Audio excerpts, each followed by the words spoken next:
9th class. Chapter का नाम था सेल स्ट्रक्चर।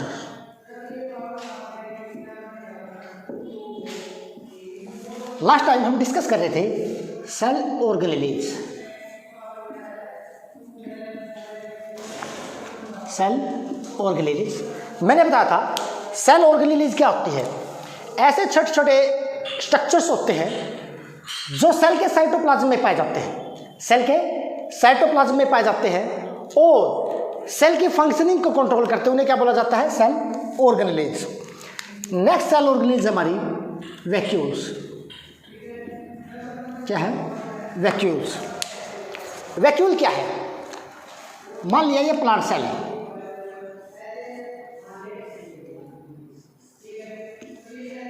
ये क्या है? एक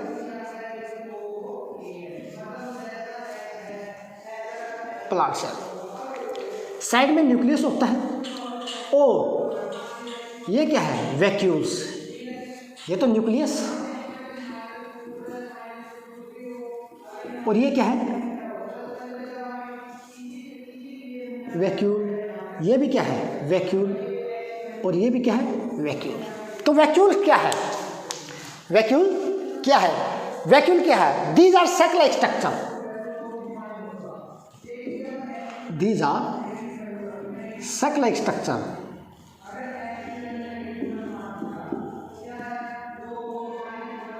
sac-like मतलब थैली के आकार की,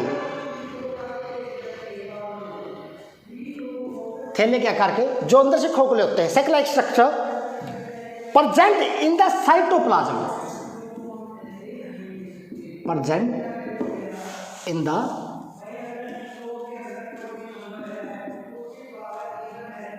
साइटोप्लाज्म ऑफ सेल। जो कहाँ पे मौजूद होते हैं? सेल के साइटोप्लाज्म में।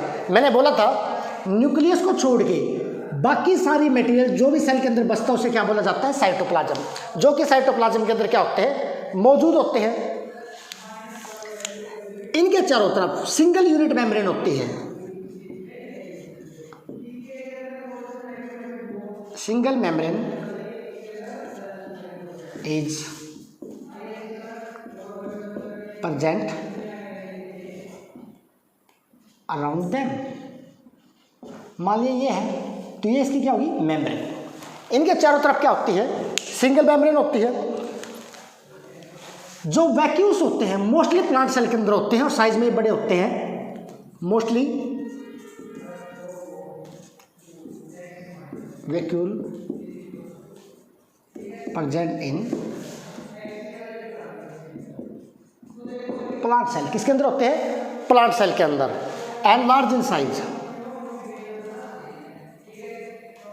And large in size. और साइज में भी क्या होते हैं? बड़े होते हैं। प्लांट सेल के अंदर साइज में बड़े होते हैं और एनिमल सेल के अंदर, एनिमल सेल के अंदर वैक्यूल का साइज क्या होता है? छोटा होता है। इसके बाद है फंक्शन। वैक्यूल्स का फंक्शन क्या है सेल के अंदर? वैक्यूल कार्य क्या करते हैं सेल के अंदर? इनके अंदर मिनरल्स वगैरह होते हैं। Vacuole store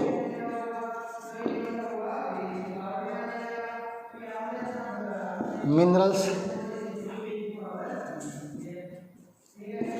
salt. ठीक है, मिनरल्स और साल्ट को क्या करते हैं? स्टोर करते हैं। तो मैं ये कह सकता हूं maintain the concentration of them. maintain concentration of salt and minerals। मतलब सेल के अंदर साल्ट की और मिनरल्स, कैल्शियम, मैग्नीशियम वगैरह जो भी कुछ होते हैं उनकी मात्रा को बढ़ाए रखते हैं। This is the first function of the vacuoles. इसके अलावा वैक्यूल क्या स्टोर करते हैं? Amino acid. इसके अलावा वैक्यूल के अंदर क्या स्टोर होता है? Amino acid, proteins, lipid,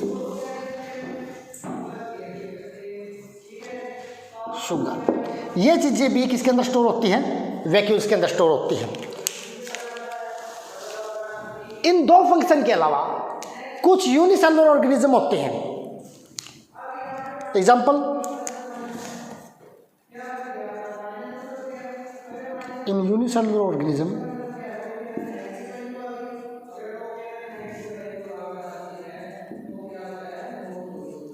like जिस तरह अमीबा है, पैरामीशियम है, ये एक सेल वाले होते हैं, ये एक सेल वाले होते हैं। इनके अंदर वैक्यूल क्या करता है, फूड का डाइजेशन करता है। इन द यूनिसेलुलर ऑर्गेनिज्म अभी लाइक पैरामीशियम,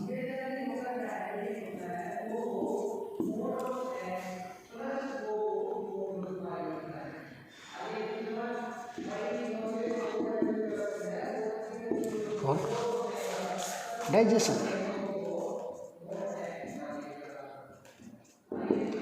यानी कि इनके अंदर वैक्यूल के अंदर क्या होता है, डाइजेशन होता है, क्योंकि इनके पास डाइजेस्टिव ऑर्गन नहीं होते। वंस मोर हम कह रहे थे वैक्यूल, वैक्यूल क्या है, these are sac like structure. Sac मतलब थैली के आकार के स्ट्रक्चर होते हैं। जिस तरह प्लांट के सेंटर में एक बड़ा सा वैक्यूल होता है, इसी कारण इस बड़े से वैक्यूल के कारण प्लांट सेल के अंदर न्यूक्लियस क्या होता है, एक कोने में होता है। इसके चारों तरफ एक सिंगल मेम्ब्रेन होती है। वैक्यूल मोस्टली प्लांट सेल के अंदर पाए जाते हैं और साइज में भी क्या होते हैं, बड़े होते हैं। एनिमल सेल के अंदर वैक्यूल की मात्रा भी कम होती है और साइज में भी क्या होते हैं, छोटे होते हैं। What are the function of vacuole, vacuole के अंदर मिनरल्स, साल्ट वगैरह चीज़ें क्या की जाती है, स्टोर की जाती है, ताकि सेल के अंदर इनकी मात्रा को बनाए रखा जा सके, मेंटेन द कंसंट्रेशन। दूसरा, extra amino acid, protein, lipid और शुगर वगैरह जो होती है वो भी इसके अंदर क्या की जाती है, स्टोर की जाती है। जो एक कोश के जीव है, जिस तरह अमीबा है, पैरामीशियम है, उनके अंदर फूड का डाइजेशन किसके अंदर होता है, वैक्यूल के अंदर होता है। नेक्स्ट टॉपिक हमारा वायरस। वायरस क्या है, वायरस को नॉर्मली लिविंग मानना ही नहीं गया। वायरस क्या होते हैं, दीज आर माइक्रोस्कोपिक, बहुत छोटे होते हैं, जिन्हें से हम किससे देख सकते हैं, सिर्फ माइक्रोस्कोप से देख सकते हैं। माइक्रोस्कोपिक, नॉन सेलुलर,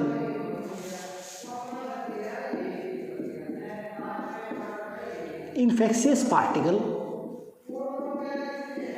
और एजेंट, वायरस क्या है, ऐसे छोटे छोटे पार्टिकल या एजेंट जो बीमारी फैलाते हैं, जिनको नॉर्मली सेल स्ट्रक्चर भी नहीं माना जाता, जिनके अंदर सेल्यूलर भी नहीं माना जाता कि उनका स्ट्रक्चर सेल्यूलर है, और ये बीमारी फैलाने का काम करते हैं, उन्हें क्या बोलते हैं, वायरस। इनको मेनली बायोलॉजी में प्लांट और एनिमल के बीच में रखा गया है।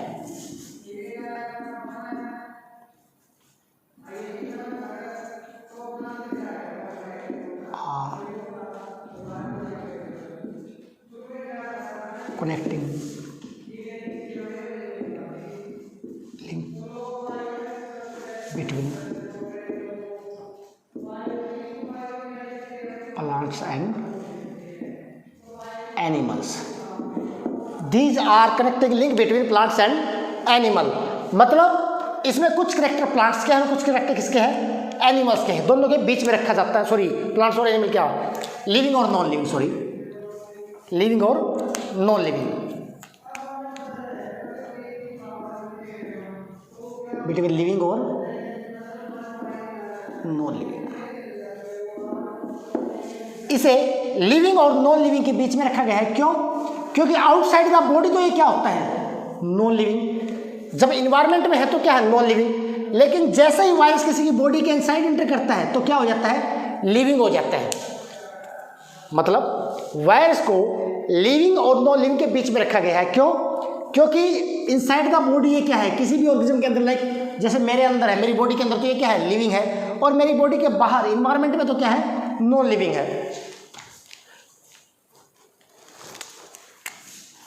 Virus are true parasite,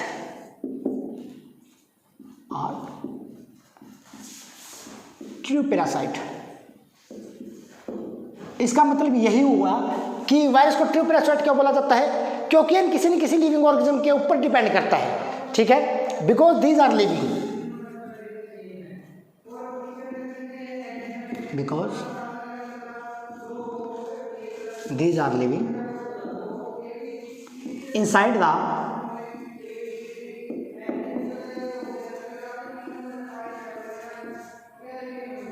body of living organism। इसे पैरासाइट क्यों बोला गया है? क्योंकि बिना लिविंग बॉडी के इसका कोई अस्तित्व नहीं है, ये सर्वाइव नहीं कर सकता। और जिसके अंदर ये सर्वाइव करेगा, जिस ऑर्गेनिज्म के अंदर ये एंटर करेगा, उस ऑर्गेनिज्म को क्या बोलेंगे? होस्ट, जिससे ये क्या लेगा? न्यूट्रिशन लेगा। तो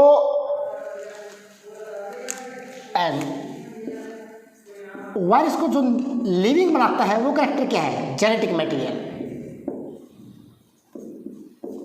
वायरस के अंदर भी जेनेटिक मटेरियल होता है जो one generation to next generation क्या होता है? ट्रांसफर होता है। वो genetic material is either DNA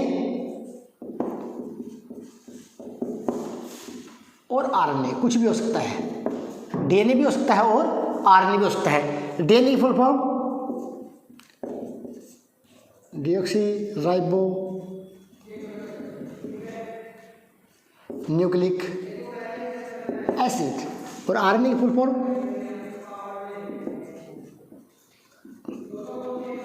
ribo nucleic acid, ribo nucleic acid. तो मैं ये कह सकता हूँ कि वायरस जो होते हैं सिर्फ होस्ट की बॉडी के अंदर, किसी लिविंग ऑर्गेनिज्म के अंदर ही क्या कर सकते हैं? मल्टीप्लाई कर सकते हैं। Next characteristic, virus can only multiply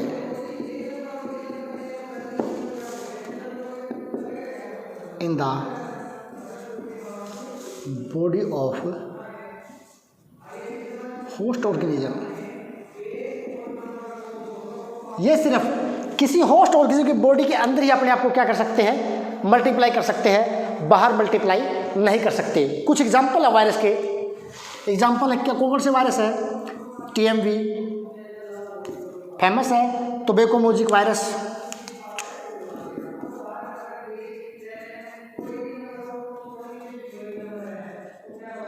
टोबैकोमोजिक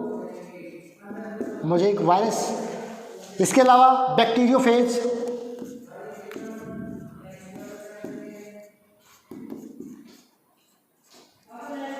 bacteriophage virus है। इस वायरस की खासियत क्या है? ये बैक्टीरिया को भी क्या कर सकता है? इन्फेक्ट कर सकता है। एंड थर्ड वन एग्जांपल है, आप जानते हो HIV। HIV को क्या बोला जाता है? AIDS virus.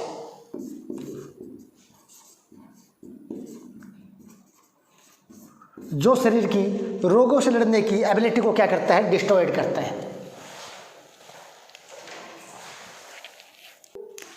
नेक्स्ट अपना cell division.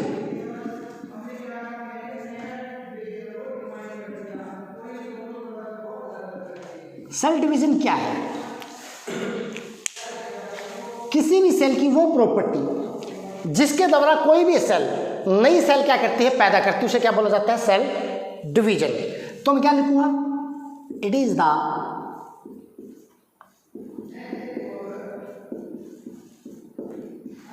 Property of the cell to form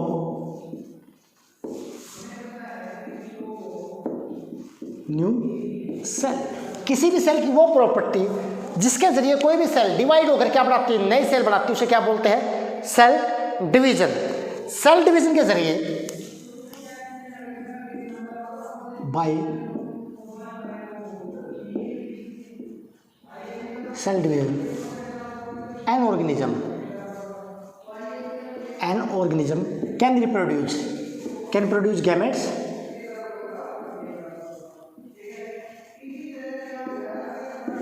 gametes को क्या बोलते हैं? सेक्स सेल, जिस तरह सप में एंड हुआ है। मेल के अंदर सपम बनते हैं, फीमेल के अंदर ओआ बनते हैं। फर्स्ट, सेल डिवीजन के जरिए ही कोई भी ऑर्गेनिज्म रिप्रोडक्शन करता है। मतलब मोस्टली जो सेक्सुअल रिप्रोडक्शन करते हैं उनके अंदर सेक्स सेल बनती है, सपम या ओआ बनती है। वो किससे बनती है? सेल डिवीजन के जरिए। सेल डिवीजन के जरिए ही कोई ऑर्गेनिज्म रिप्लेस करता है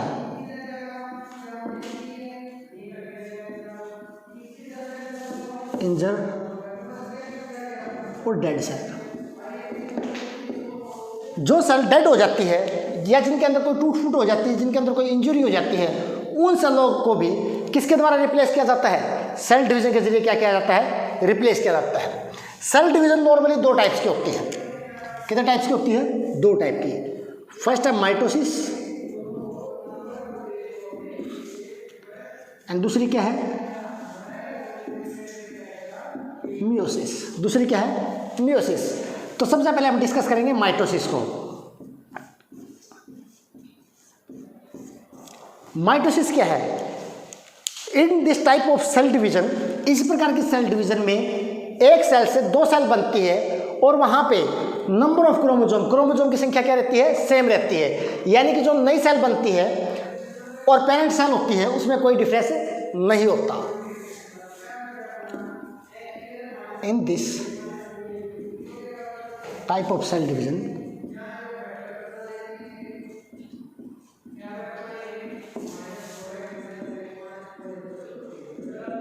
पेरेंट सेल, जिसको मैं मदर सेल भी बोल सकता हूं, क्या बोल सकता हूं? Mother cell.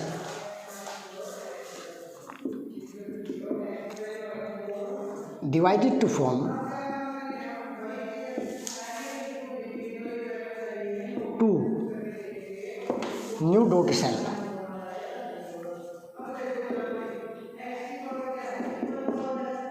जहां पे पेरेंट सेल डिवाइड होके क्या बनाए? दो डॉटर सेल बनाए।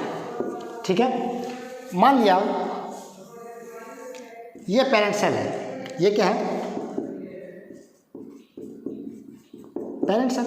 और इसके अंदर क्रोमोसोम की संख्या कितनी है? मान लिया 46 क्रोमोसोम इसके पास। कितने हैं? 46 क्रोमोसोम। तो इससे कितनी बनेगी? दो बनेगी। कितनी बनेगी? दो।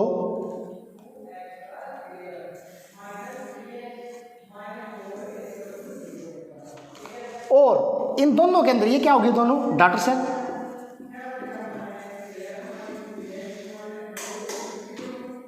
ये क्या होगी? डॉटर सेल होगी। इनके अंदर भी क्रोमोसोम कितने रहेंगे? 46 और 46। यानी कि माइटोसिस के जरिए जो नई सेल बनती है उनमें क्रोमोसोम की संख्या और पेरेंट सेल के अंदर क्रोमोसोम की संख्या क्या रहती है? सेम रहती है। तो मैं ये लिख सकता हूं नेक्स्ट प्रॉपर्टी में, new daughter cell produce have equal number of chromosome।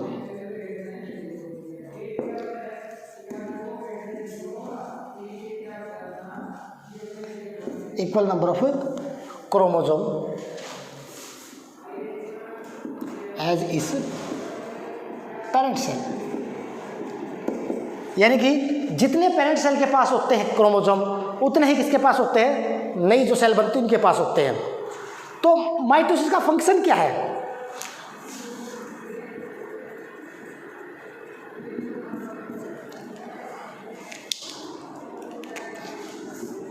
हमारी बॉडी जो ग्रो करती है जाइगोट से लेके अब तक, जब तक हम जीवित रहते हैं तब तक हमारी बॉडी ग्रो और डेवलपमेंट करती रहती है। वो किसके जरिए करती है? माइटोसिस के जरिए। तो माइटोसिस का फंक्शन क्या हुआ?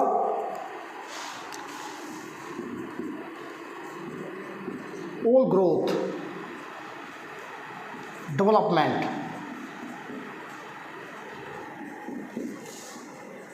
of the body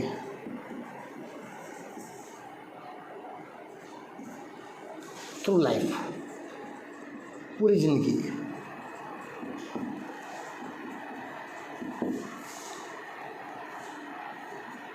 and replacement बोल सकता हूँ मैं,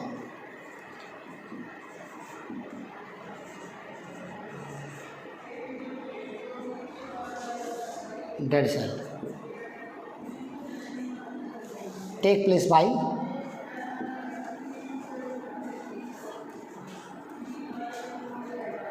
माइटोसिस। मतलब जो हमारी की बॉडी की ग्रोथ होती है, डेवलपमेंट होती है, या जितनी भी टूटी फूटी सेल मृत सेलों को बदला जाता है, किसके जरिए बदला जाता है? माइटोसिस के जरिए रिप्लेस किया जाता है। नेक्स्ट अपनी मियोसिस।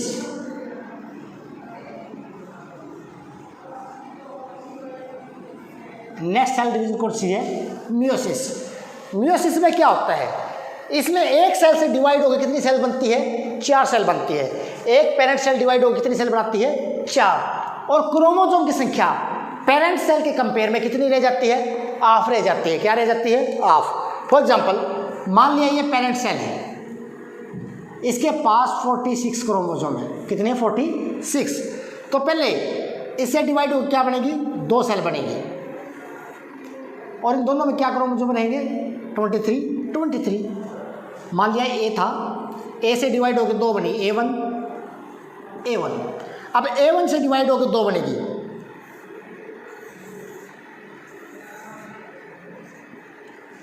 मान लिया A2। ठीक है, इससे भी डिवाइड होकर कितनी बनेगी? 2 बनेगी। इसमें क्रोमोसोम 23, A2, इसमें भी 23, इसमें भी 23। तो इनडायरेक्टली मैं कह सकता हूँ एक सेल से डिवाइड होकर क्या बनेगी? 4 सेल। एक सेल से डिवाइड होकर कितनी बनेगी? 4। और क्रोमोसोम की संख्या यहाँ पे 46 थी, 46 थी, तो चारों के अंदर कितनी? 23। यानी कि नंबर ऑफ क्रोमोसोम क्या हो गए? हाफ हो गए। इसी प्रकार मियोसिस को 2 भागों में बांटा गया है। जब एक सेल से डिवाइड होकर 2 बनी, इसको बोला गया मियोसिस फर्स्ट। ये मियोसिस की कौन सी स्टेज थी? फर्स्ट स्टेज थी। और जब एक सेल से यहाँ 2 बनी और एक सेल से यहाँ 2 बनी, जब 4 बनी तो इस स्टेज को क्या बोला गया? Meiosis second.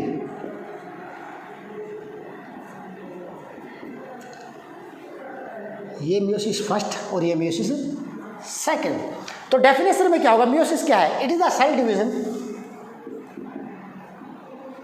It is a type of cell division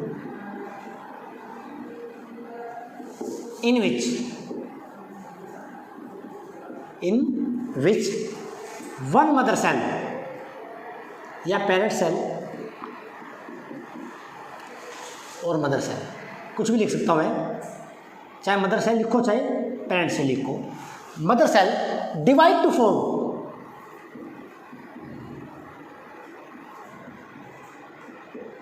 divided to form 4 new daughter cell. यानी कि एक मदर सेल डिवाइड होकर कितनी बनाती है? 4 डॉटर सेल बनाती है। उसे क्या बोलते हैं? मियोसिस। तो मियोसिस क्या? नंबर ऑफ क्रोमोसोम क्या हो गए?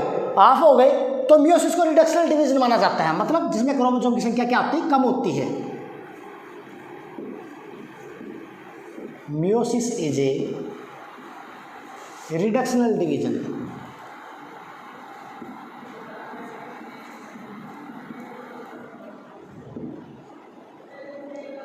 रिडक्शनल डिवीजन का मतलब कि नंबर ऑफ क्रोमोसोम क्या हो जाते हैं? हाफ हो जाते हैं। ठीक है, ब्रैकेट में लिख लो, नंबर ऑफ क्रोमोसोम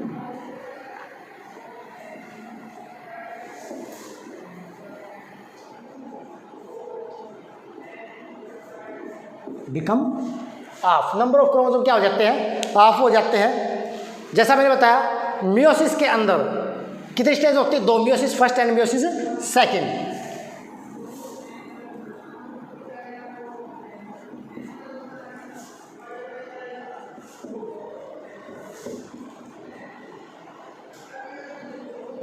दो फेज होते हैं, मियोसिस फर्स्ट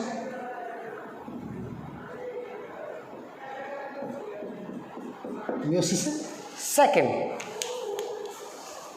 इस सेल डिवीजन का, मियोसिस का क्या महत्व है, क्या फायदा है, फंक्शन?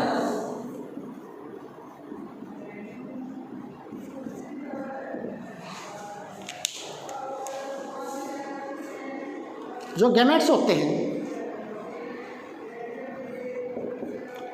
या जिनको सेक्स सेल बोलते हैं, जिस तरह sperm and ova, male gamete और female gamete. Are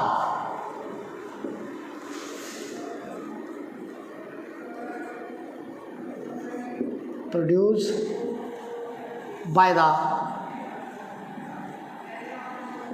process of meiosis. वो कौन से सेल डिवीजन के जरिए बनते हैं? मियोसिस के जरिए बनते हैं।